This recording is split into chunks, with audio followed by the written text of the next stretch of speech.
तो जो हमारा ऑर्गल डायग्राम है ना जी, ऑर्गल डायग्राम पढ़ने से पहले ना हमें कुछ पॉइंट्स जानने बहुत ज़रूरी है। जैसे कि मैं बताता हूँ कौन कौन से हमारे पास ऑर्गल डायग्राम डायरेक्ट नहीं आ सकते हम ऑर्गल डायग्राम पे। तो इसके अंदर होता क्या है, ऑर्गल डायग्राम सबसे पहले आपको पढ़ना पड़ेगा हमारे पास ग्राउंड स्टेट टर्म। किसी भी ऑर्गल डायग्राम को पढ़ने के लिए हमें सबसे पहले ग्राउंड स्टेट टर्म निकालना बहुत ज़रूरी है। तो ग्राउंड स्टेट टर्म में हमारे पास, अब हम ग्राउंड स्टेट टर्म क्या होती है, कैसे निकालते हैं, इसके 2-3 मेथड है।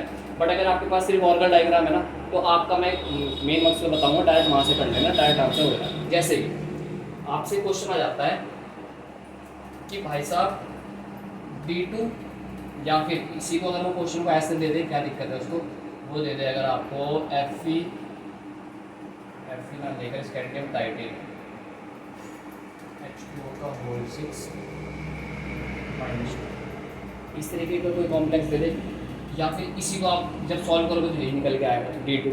वो कहते हैं भाई बताओ D2 का ऑर्गल डायग्राम बताओ, ऑर्गल डायग्राम बताओ D2 ऑर्गल, ठीक है जी। अगर अब हमारे पास इस तरीके के क्वेश्चन आ गए, हमें कैसे करना है, अगर हमारे पास सिर्फ ग्राउंड स्टेट हम निकाल लें ना, उसकी सबसे आसान इसके स्टेप्स देखेंगे हम कि क्या हमारे पास जो ग्राउंड स्टेट हम निकालने की जो स्टेप्स हैं वो कौन कौन से हैं, ठीक है। तो हमारे पास स्टेप है इसमें, वो हमारे पास फर्स्ट स्टेप हमारे पास क्या रहेगा कि सबसे पहले आपको सबसे स्टेबल जो आपने आज तक इलेक्ट्रॉनिक कॉन्फ़िगरेशन बनाई है D2 की, P2 की, P3 की, जो भी आपको पता है, उन सभी की आप सबसे पहले क्या बनाओगे, इलेक्ट्रॉनिक कॉन्फ़िगरेशन। इलेक्ट्रॉनिक कॉन्फ़िगरेशन जैसे कि D2 है हमारे पास, तो D2 को जब आप इसमें डाल लोगे, आपको पता है D में आपके इतने इलेक्ट्रॉन आते हैं, इतने डब्बे आते हैं, तो आपको बस इलेक्ट्रॉन आ गए। बस आपको यहाँ पे थोड़ा सा आइडेंटिफाई ये करना पड़ेगा कि यहाँ पर जब आपकी D की बात होगी या जब आपकी P की बात होगी, जैसे P है, P ऐसे होता है, D ऐसे होता है, F की अगर मैं बात करूँ तो F में आपके 7 होते हैं, 1 2 3 4 5 6 7, ये होता है, ठीक है जी। अब यहाँ पे जब आप D2 की बात करोगे ना जी, तो यहाँ पर आपको ये याद रखना है कि ये इलेक्ट्रॉनिक कॉन्फ़िगरेशन स्टार्ट होते हैं +2 से, +2 +1 0 -1 और -2, क्लियर है जी।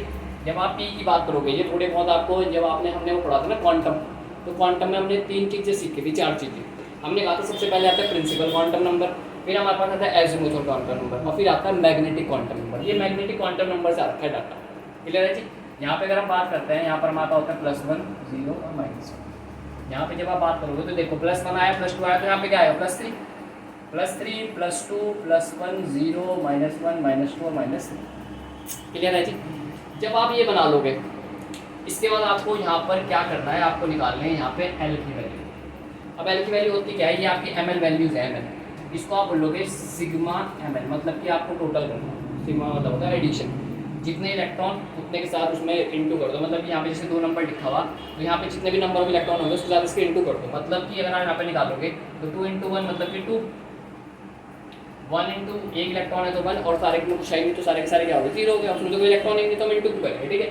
आपके पास टोटल डाटा आया 2 और 1 3, क्लियर है। तो यहाँ पे जो आपकी L की वैल्यू आई है ना 3, अब इस L की वैल्यू के लिए आपको एक चीज़ और याद करनी पड़ेगी। L की वैल्यूज़ के लिए आपके पास SPDF का डाटा निकल के आता है, वो वैल्यू बिल्कुल रट लो। L की वैल्यू जो हमारे पास होगी, उसके लिए जो मैं ऑर्बिटल डिफाइन करूँगा वो हमारे पास कुछ ऐसा होगा कि L की वैल्यू अगर 0 है तो वहाँ पे ऑर्बिटल बताएगा वो S, अगर 1 है तो वो बताएगा P को, अगर 2 है तो बताएगा D को, और इसी प्रकार 3 है तो वो बताएगा F। यहाँ पे वैल्यू आ गई 3, जैसे 3 की वैल्यू है ना जी, सीधी सीधी बात है, मतलब कि ये क्या बता रहा है F को बता रहा। अभी नहीं आई ग्राउंड स्टेट टर्म, बस आने वाला। ग्राउंड स्टेट टर्म निकालने के लिए आपको सबसे पहले ये मेथड अपनाना है। अगर मैं आपसे P में बात करता है, चलो P में अगर मैं बात करता हूँ 1 की, P 1 की, तो सीधा सीधा एक इलेक्ट्रॉन यहाँ आ गया, एक इलेक्ट्रॉन यहाँ आ गया। मैं जब यहाँ पे सिग्मा ml निकाल लूँगा तो यहाँ पे मेरे पास क्या आ जाएगा, एक के साथ एक, मतलब कि एक यहाँ पे डिफाइन कर रहा है किसको, एक यहाँ पे डिफाइन कर रहा है आपका P, तो यहाँ पे क्या जाएगा P, ये तो आ गया। अब इसके बाद आपके इसके अंदर निकालनी पड़ती है आपको स्पिन मल्टीप्लिसिटी, सीधा फॉर्मूला है स्पिन मल्टीप्लिसिटी का। तो स्पिन मल्टीप्लिसिटी के जब आप यहाँ पे फॉर्मूला लगाते हो वो होता है 2s + 1, याद ही में रखना है इस फॉर्मूले को, ऐसे कैसे मिलाने को, क्योंकि आपको एक चीज़ तो पता है कि s यहाँ पे क्या होता है, s = होता है n/2, एक इलेक्ट्रॉन के लिए हाफ, मतलब एक इलेक्ट्रॉन है तो हाफ, 2 इलेक्ट्रॉन है तो हाफ + हाफ, मतलब कि 1 है ना। तो अगर आप इस फॉर्मूले को पहले ही मॉडिफाई कर लो, क्या दिक्कत है, अगर आप यहाँ पे s की वैल्यू पहले ही डाल दो तो यहाँ पे क्या जाएगा 2 × n/2 + 1, 2 से 2 कैंसिल, आपके पास सीधा सीधा फॉर्मूला आ रहा है n + 1, जितने n पर इलेक्ट्रॉन उतना एक प्लस करो, तो 2 अनपेयर इलेक्ट्रॉन है तो डायरेक्ट आंसर क्या आने वाला 3, और वो आपका सीधा सीधा यहाँ पे आएगा। जो भी आपका यहाँ पे डाटा आएगा, जैसे इस वाले केस में बात करते हैं तो यहाँ पे n क्या दिखाता है, यहाँ पे n दिखाता है, यहाँ पे number of unpaired electron, number of unpaired electron, clear है। यहाँ पे जब ये नंबर ऑफ अनपेयर इलेक्ट्रॉन है तो यहाँ पे जब हम इसको देखेंगे तो यहाँ पर हमारे पास 2 अनपेयर इलेक्ट्रॉन है, तो 2 + 1 दैट इज 3। तो भाई साहब इसका सीधा सीधा आंसर जो ग्राउंड स्टेट का आ गया वो आ गया 3 ये तो हो गया शॉर्टकट ट्रिक अगर सिर्फ आपको ऑर्गन डायग्राम दिखाना है। बट अगर वो कहता है कि भाई ग्राउंड स्टेट टर्म नहीं, आप जो है सारी की सारी टर्म बताओ, सारी की सारी टर्म बताओ, उस वाले केस में बंदा फंस जाएगा, उसमें तो निकलेगी है। बट हाँ, अगर आपको सिर्फ ग्राउंड स्टेट टर्म मतलब कि ऑर्गन डायग्राम में जो हमारा एक स्पेसिफाई पॉइंट होता है कि भाई ग्राउंड स्टेट टर्म बता दो, हम ऐसे करके हम इसको सॉल्व आउट कर लेंगे, ठीक है जी। इधर है, अब हम इसको देखते हैं कि अगर हमसे इसके अलावा कोई पूछता है, ये तो हमारी ट्रिक समझो एक तरीके से, ये ट्रिक है valid only for ground state term, ground state clear है। ये पहली बात हुई हमारी क्लियर, ठीक है जी। इसको पहले इतना तो नोट कर लो, इसको जो भी है ना आपको बनाया हुआ है, क्योंकि ये तो ट्रिक है, मेन इंपॉर्टेंट तो ये है। इसमें आपको ये ना लिख के इसको इस तरीके से आप लिख सकते हैं, D2 की ground state term, ground state clear है जी, ठीक है जी। तो ये हमारा निकल के आ गया कि भाई ग्राउंड स्टेट टर्म तो हम ऐसे निकाल देंगे अगर हमारे पास किसी भी, अगर हमारे पास इस तरीके की कॉन्फ़िगरेशन आई कि भाई D2i, F2i, P2i, तो आप बिल्कुल इस तरीके से निकाल लोगे। उसके लिए मोस्ट इंपॉर्टेंट चीज़ थी ये, अगर आपको ये पता है, और आपको मैंने बता दिया स्पिन मल्टीप्लिसिटी का क्या निकलता है, ठीक है। स्पिन मल्टीप्लिसिटी और एल वैल्यू को ही हम ग्राउंड स्टेट टर्म बोलते हैं, मतलब उसको टर्म, ग्राउंड स्टेट टर्म नहीं टर्म, ठीक है। अब हम इसको पूरा ब्रीफ देखते हैं कि आखिर ये टर्म होती क्या है, ये टर्म सिंबल क्या है, ये आखिर क्या ड्रामा है, ठीक है। अब हम इसको करते हैं, मिटाते हैं। अब हम इसको लिखते हैं कि अब हमारे पास ये होती क्या है सारी मामला। देखो ये क्या होता है, सबसे पहले इसमें निकल के आते हैं हमारे पास माइक्रो स्टेट। माइक्रो स्टेट का मतलब क्या होता है, सबसे पहले हमें ये बहुत इंपॉर्टेंट निकालना पड़ता है कि भाई माइक्रो स्टेट किसी में पॉसिबल अरेंजमेंट मतलब क्या। भाई साहब हमने ना, जैसे P है, मेरे पास में एक इलेक्ट्रॉन है, ठीक है, एक इलेक्ट्रॉन है। क्या मैं इस एक इलेक्ट्रॉन को, हमने आज तक ये पढ़ा हुआ कि भाई ये तीनों एनर्जी लेवल क्या है, समान है। अगर ये तीनों एनर्जी लेवल मेरे समान है तो भाई साहब ये इलेक्ट्रॉन यहाँ भी तो हो सकता है, भाई नहीं ये इलेक्ट्रॉन यहाँ पे भी तो हो सकता है, ये यहीं क्यों डाला भाई साहब, ये भी हो सकता है। इसी जो ये पॉसिबिलिटी ऑफ अरेंजमेंट्स है, इसी को बोला जाता है माइक्रो स्टेट कि कितनी माइक्रो स्टेट पॉसिबल है ना। अब हम इसको अगर ऐसे बनाने बैठने लग गए तो भी बन जाएगा, पर वैसे नहीं बनेगा। अगर हम किसकी बात करें, इसमें कितने बनेंगे अभी, एक यहाँ आ गया, दो यहाँ आ गया, 3 4 5 6 बनेंगे टोटल इस वाले केस में। जब P1 की बात करें, P1 में मतलब मेरे पास कितनी बन रही 6, इसके लिए हमारे पास सीधा सीधा फॉर्मूला है, हम इतने आगे तो निकल जाएगा। बट अगर मैं यहाँ पे 2 दे दूँ ना, एक ऊपर एक नीचे दाएँ बाएँ, बहुत ऐसे ऐसे हो जाए, ठीक है। इसके लिए हमारे पास बहुत अच्छा सा सीधा साधा माइक्रो स्टेट का मतलब माइक्रो स्टेट की डेफिनेशन अगर आप लिखना चाहो पहले तो ये लिखोगे पॉसिबल अरेंजमेंट्स ऑफ इलेक्ट्रॉन, ठीक है। अब इसकी कहानी क्या है माइक्रो स्टेट की। देखो इसका फॉर्मूला बहुत सरल है, NCR is equal to n factorial r factorial n minus r factorial. यहाँ पर n और r है क्या, मेन चीज़ आती है n और r है क्या। n की वैल्यू SPDF इन सभी के लिए फिक्स है, ठीक है। जैसे कि मैंने अभी यहाँ पे लिखा था ना P2 या P1 इलेक्ट्रॉनिक कॉन्वेक्स, तो P है ना, P के लिए n की वैल्यू वो होगी जो सबसे वहाँ पे इलेक्ट्रॉन की डेंस मतलब कि उस ऑर्बिटल में इलेक्ट्रॉन कितने मैक्सिमम आ सकता है वो है। तो S में 2, P में 6, D में 10, इसमें 14, सीधी बात खत्म कर दी, ठीक है। n तो समझ में आ गया। R क्या है, R यहाँ पे होगा जो आपको given electronic configuration, given electron number of given electron, मतलब अभी हमने कहा था P2 मतलब P1 कहा था ना तुमने कि P1 बताओ भाई, P1 के लिए इलेक्ट्रॉन। देखो P के इधर 1 लिखा हुआ, ये नहीं है ग्राउंड स्टेट, ये कोई टर्म नहीं है। टर्म का मतलब होगा यहाँ और यहाँ आएगी स्पिन मल्टीप्लिसिटी, अभी सारा क्लियर हो जाएगा।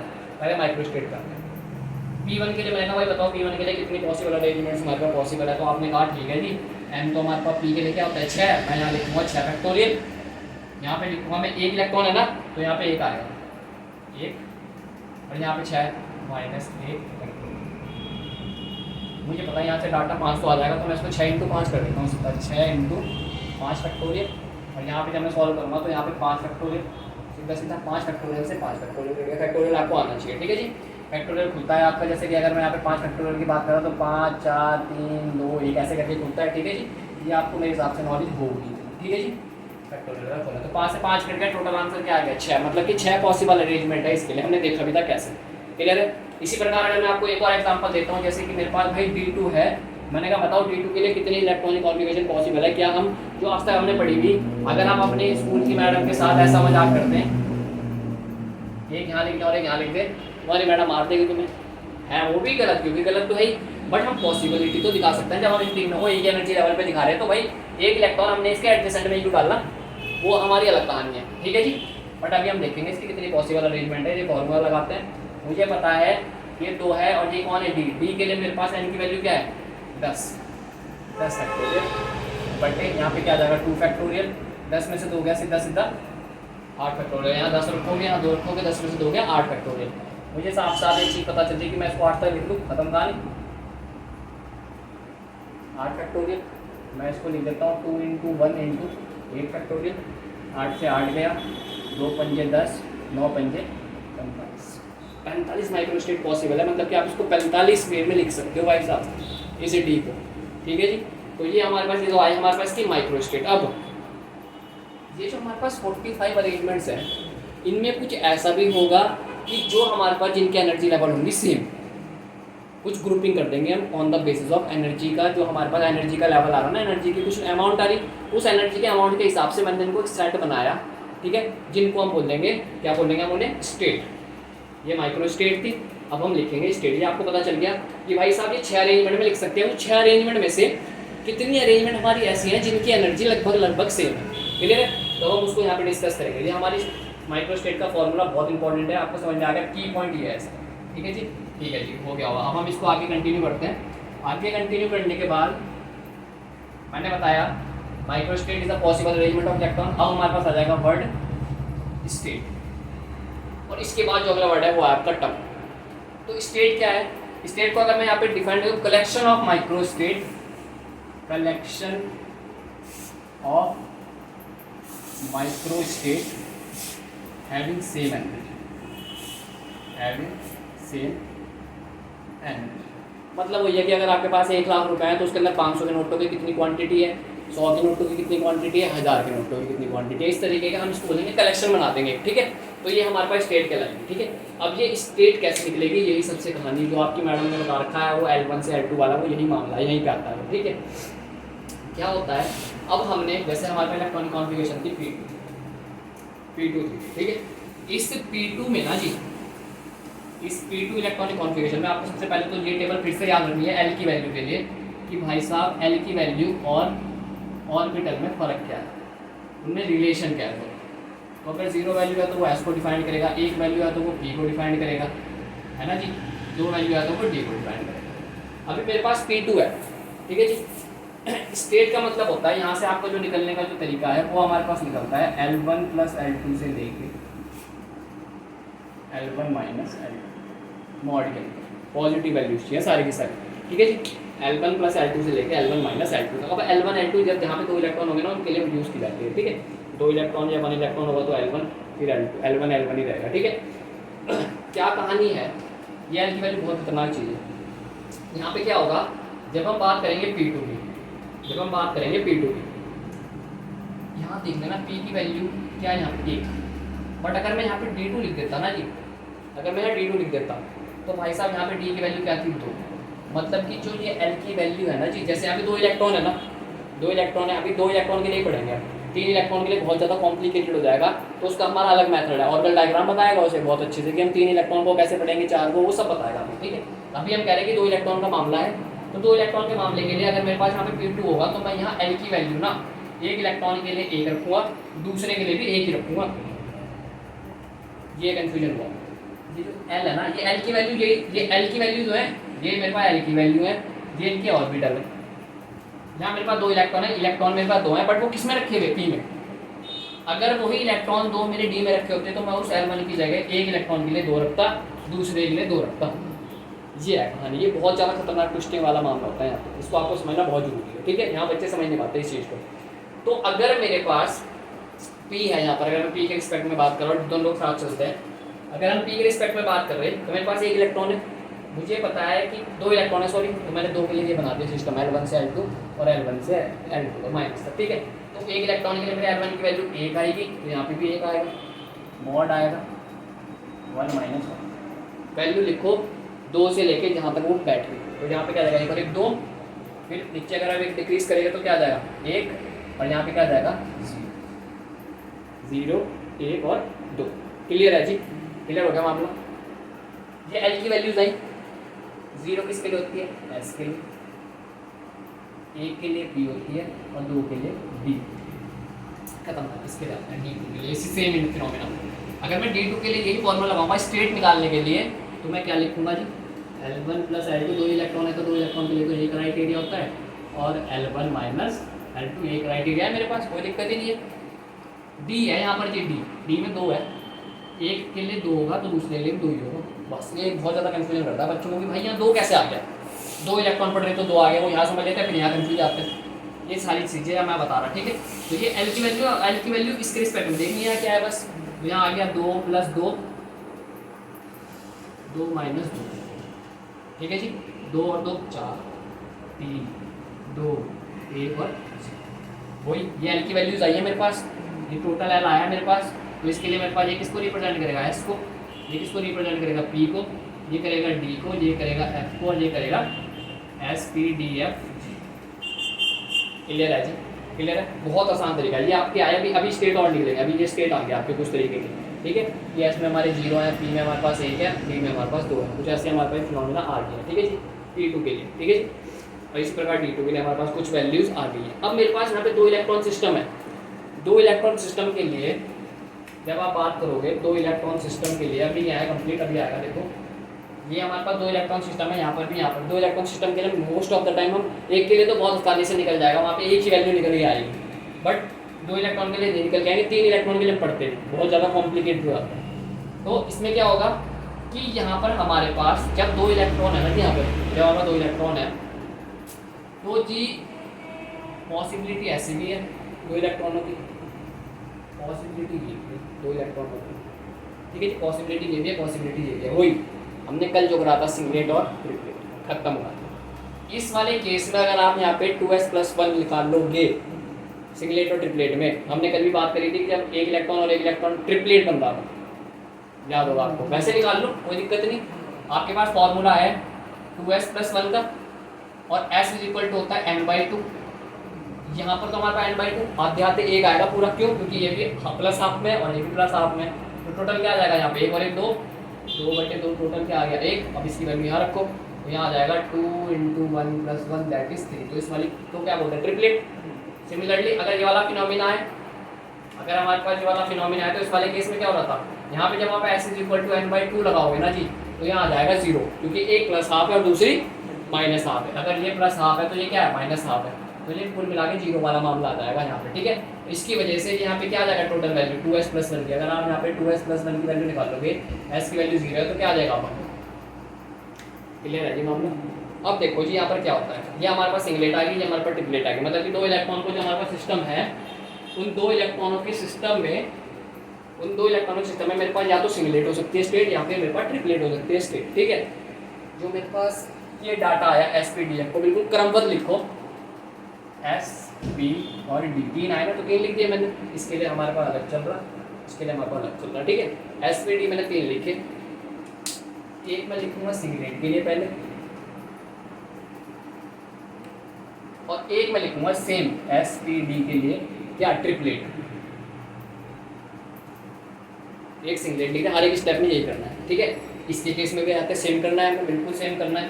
तो मैं यहाँ पे क्या करूँगा, SPDF है, मैं इनको क्रमबद्ध लिख देता हूँ, SPDF और G, क्लियर है जी। यहाँ पे भी SPDF और G, ठीक है जी। वही सिंगलेट ट्रिपलेट वाला, 1 1 1 1 1 1 3 3 3, देखो 3 इस बार इधर आ गया, मतलब कि टर्म निकलने वाले हैं कुछ ना कुछ, ठीक है, टर्म्स निकलने वाले हैं, ठीक है, समझ में आ गया जी, मतलब समझ में आ गया, कोई दिक्कत ही नहीं है। अब जब आपने ये सब चीज़ें लिख ली, इसके बाद आता है अलाउड ट्रांजिशन, वही कौन सी ट्रांजिशंस अलाउड होंगी। यहीं पे ग्राउंड स्टेट निकलेगी, यहीं पे फर्स्ट एक्साइटेड स्टेट निकलेगी, यहीं पे सेकंड, ये है मेन, क्योंकि आपका एक ऑर्बिटल डायग्राम ऐसा भी आएगा कि जिसमें 3f भी लिखा हुआ और उसके ऊपर एक और ऑर्बिटल लिखा हुआ, वो कहाँ से है, वो यहाँ से है।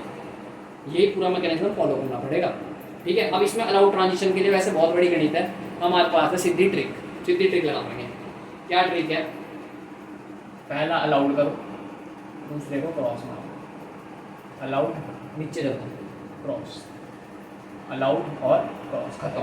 जो अलाउड जिन पर टिक लिखा हुआ ना वो सारे के सारे अलाउड होंगे, और जिन पे क्रॉस हो गया वो अलाउड नहीं होंगे। तो मतलब कि अगर मैं यहाँ पे अलाउड की बात करूँ, अलाउड ट्रांजिशन, तो मेरे पास आ जाएगा 1s आ गया, फिर कौन है 1d, और ये कौन आ गया मेरे पास 3p। क्लियर है जी। यहाँ पे आ जाते हैं allowed forbidden, allowed forbidden, allowed forbidden, allowed forbidden, allowed forbidden, ठीक है जी। मतलब कि 1s 1d 1g अलाउड है, फिर 3f, फिर 3f है, फिर ये था 3p, 1 2 3 4 5 अलाउड है। क्लियर है। अब आएगी कहानी बहुत ज़बरदस्त। देखो हम यहाँ पे P2 के लिए निकाल रहे, यहाँ पे हम किसके लिए निकाले, D2 के लिए निकाले। ये वाला पार्ट D2 के लिए चल रहा है, वाला पार्ट मेरा P2 के लिए चल रहा है, ठीक है जी। आपको अलाउड ट्रांजिशन पता चलेगी, ठीक है। अब देखो कहानी, अगर मैं इसी को देखो, अगर मैं इसको ट्रिक से निकाल लूँ, ग्राउंड स्टेट टर्म, मैं इसको ट्रिक से निकालता हूँ 2 मिनट के लिए, फटाफट से निकल जाएगी। ऐसे बनाया, ऐसे इलेक्ट्रॉन निकाल ले, इसमें होता है +1 0 -1, मेरे पास टोटल क्या आ जाएगा 1, सीधी सीधी बात नहीं दिख रहा मुझे, तो 1 रिप्रेजेंट फॉर 1 किसके लिए आता है, P के लिए, ये आ गया P। क्लियर है, P आ गया, ये मेरे पास P आ गया। अब और मैंने फिर कहा था कि उसके ऊपर जितने इलेक्ट्रॉन है उससे ज़्यादा लिख दो, तो 1 2, तो यहाँ पे क्या आ जाएगा 3। ये मेरे पास क्या आ गई, ग्राउंड स्टेट टर्म आ गई इसकी 3p की, 3p वहाँ भी दिख रही, वहाँ भी दिख रही, ये आएगी हमारी ग्राउंड स्टेट टर्म। अब रूल क्या कहता है, ये आ गई मेरे पास स्टेट। अब जो अगला टर्म आएगा इसको बोलेंगे हम टर्म्स। ये आ गई स्टेट, माइक्रो स्टेट होगी, स्टेट आ गई। स्टेट में हमने देखा कितने अरेंजमेंट क्या बन सकती है। इसका जो अगला स्टेप आएगा वो आएगा हमारे पास टर्म, जो कि यही है, यही है हमारे पास टर्म, ये हमारे पास टर्म है। टर्म क्या कहलाएगी कि भाई स्टेट तो ये थे, ये SPD। जब आप इस टर्म को मैं मिटा देता हूँ थोड़ा सा पार्ट,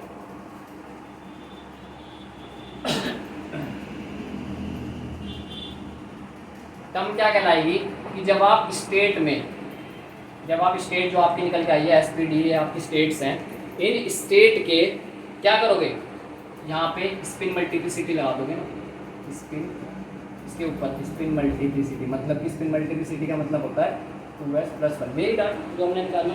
जब आपने इस वाले इसको इस तरीके से लिख दोगे तो वो कहलाएगी टर्म। क्लियर है जी।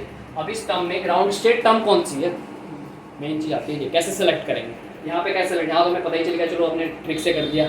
ऑर्गन डायग्राम में तो ग्राउंड स्टेट टर्म डायरेक्ट निकल सकती है, बट हाँ अगर ऑर्गन डायग्राम में एक और फर्स्ट एक्साइटेड स्टेट भी पूछी तो वो यहाँ से निकलेगी, वो है ही नहीं, उसका कोई तरीका ही नहीं है, कोई ट्रिक नहीं है उसकी। ग्राउंड स्टेट टर्म की ट्रिक है, ठीक है।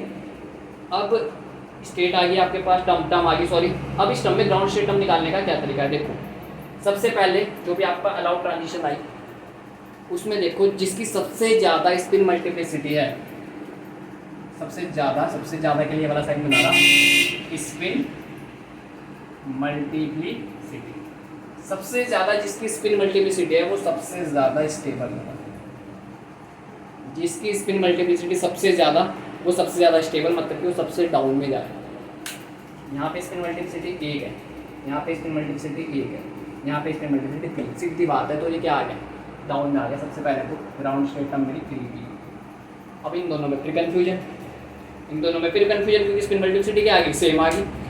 हर चीज़ हाईएस्ट लेनी है हमेशा, स्पिन मल्टीप्लिसिटी हाईएस्ट। अब इन दोनों में कन्फ्यूजन हो रहा, तो हाईएस्ट लो जिसकी L वैल्यू सबसे ज़्यादा, जिसकी जब हमारे पास क्या होगा, जब हमारे पास स्पिन मल्टीप्लिसिटी सेम हो जाएगी तो उसके अगला पॉइंट अगर मुझे उसको डिस्टिंग्विश करना होगा तो मैं क्या करूँगा कि जिसका भी L वैल्यू ज़्यादा होगी वो उसके बाद स्टेबल कैटेगरी में जाएगी।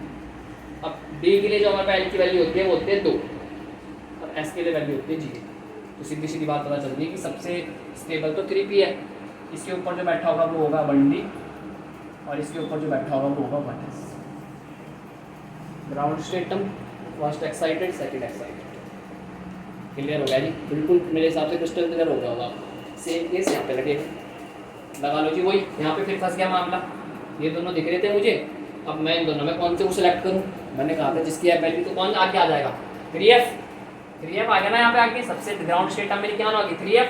निकाल के देख लेते हैं D2 के लिए, क्या पता हम गलत हो। D2 के लिए शॉर्टकट से निकालते हैं ग्राउंड स्टेट टर्म, निकाल लेते हैं ग्राउंड स्टेट टर्म D2 के लिए। 1 2 3 4 2 इलेक्ट्रॉन है, +2 +1 0 और लिखने की जरूरत नहीं है। 2 और 1 3 साफ साफ दिख रहा। 3 का मतलब सीधा सीधा क्या दिखा रहा होगा? 3 का मतलब है वो D के बाद कौन आता है? F आ गया। 2 इलेक्ट्रॉन है, एक और बढ़ा दो। क्लियर है जी? तो ये आपकी आ गई ग्राउंड स्टेट में। अगली कौन आ जाएगी फिर? ये अगर ग्राउंड स्टेट है तो ये क्या होगी? First excited. फिर आप इन दोनों में से देख लेना जो से आएगी, ये आएगी हमारी ग्राउंड फर्स्ट, सेकंड, थर्ड और कितनी सारी ग्राउंड स्टेट है। ये पूरा ओवरव्यू है आपका स्टेट का निकालने का, टर्म का निकालने का। ठीक है, इसके बाद एक और क्राइटेरिया आते हैं, हमें वहाँ जाने की जरूरत है नहीं, इतना आपके जो सिलेबस है उसमें इनफ है। एक और टर्म आ जाती है कि जब आप इस टर्म में ना, जब आप इस टर्म में मतलब कि स्टेट और स्पिन मल्टीप्लिसिटी में यहाँ पे जे भी ऐड कर देते हो ना, उसको बोल देते हैं जी टर्म सिंबल। वो नया टर्म आ जाता है, मतलब कि इसके अगला अगर आप बात करोगे तो वो आता है हमारे पास टर्म सिंबल। वो हमें पढ़ना है क्योंकि वो हमारे पास है। क्लियर है जी? इतना मामला मेरे हिसाब से बहुत लगा नहीं होगा, कुछ की एक्स्ट्रा पढ़ना, साफ चल रहा होगा साफ। ठीक है जी? अब आते हैं ऑर्गल डायग्राम। तो ऑर्गल डायग्राम आपको पता चल गया, सिर्फ ग्राउंड स्टेट टर्म निकालनी है, सिर्फ ग्राउंड स्टेट टर्म निकालनी है। पागल इतने में तो चलो जी। तो ये हमारे पास आ गई इसकी माइक्रो स्टेट और माइक्रो स्टेट। अब हम आते हैं अपने मेन मुद्दे पे, जिसका नाम है हमारा ऑर्गल डायग्राम का जो कहानी है वो पूरी यहाँ है।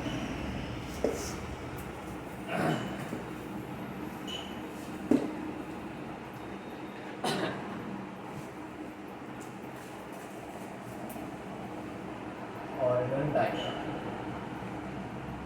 सबसे पहले तो ऑर्गल डायग्राम की कहानी क्यों आई? सबसे पहले तो मेन मुद्दा ये है ऑर्गल डायग्राम की कहानी क्यों आई। ठीक है जी? तो ऑर्गल डायग्राम हमारे पास एक पेपर स्पेक्ट्रा है जी। सबसे पहली बात हमें पता है, जब ऑलरेडी ऑर्गल डायग्राम हमारे पास क्या बताता है? इलेक्ट्रॉनिक ट्रांजिशन को तो बताता है। ये हमारे पास हमने बताया कि भाई साहब ये इलेक्ट्रॉनिक ट्रांजिशन के लिए है, वो भी डी इलेक्ट्रॉन के लिए, D2D electronic transition, D2D electronic transition के लिए है ना जी। अब अगर मैं आपसे पूछूं तो भाई हमने तो ट्रांजिशन के लिए हमारे पास बहुत बड़ी बड़ी टेक्निक्स हैं, NMR है, UV विजिबल है, एक्सरे है, सारी की सारी टेक्निक्स है, तो हमें इसकी क्या जरूरत पड़ेगी? तो भाई NMR और NMR की सारी टेक्निक है लेबोरेटरी। अब अगर मैं अपने कॉपी में मुझे अगर किसी चीज़ का स्पेक्ट्रा बताना हो कि भाई कितनी लाइन्स आएंगी, कितनी पीक्स आएंगी, तो वो वाला जो हमारे पास फिनोमेना है ये भाई साहब ने दिया था हमें ऑर्गल डायग्राम ले, इसलिए इसको बोलता है कि ये पेपर स्पेक्ट्रा है। कॉपी में बनाने के लिए इस वाले स्पेक्ट्रा का यूज़ किया जाता है। ठीक है जी? अपने समझने के लिए पहली चीज़ इसके अंदर ऑर्गल डायग्राम मोस्ट इंपॉर्टेंट कहानी, सबसे पहला पॉइंट तो यही आ गया इसका। दूसरा पॉइंट इसका बहुत ज़्यादा इंपॉर्टेंट है कि ऑर्गल डायग्राम केवल और केवल इस जो हमारे पास स्पिन अलाउड ट्रांजिशन होता है ना जी, स्पिन अलाउड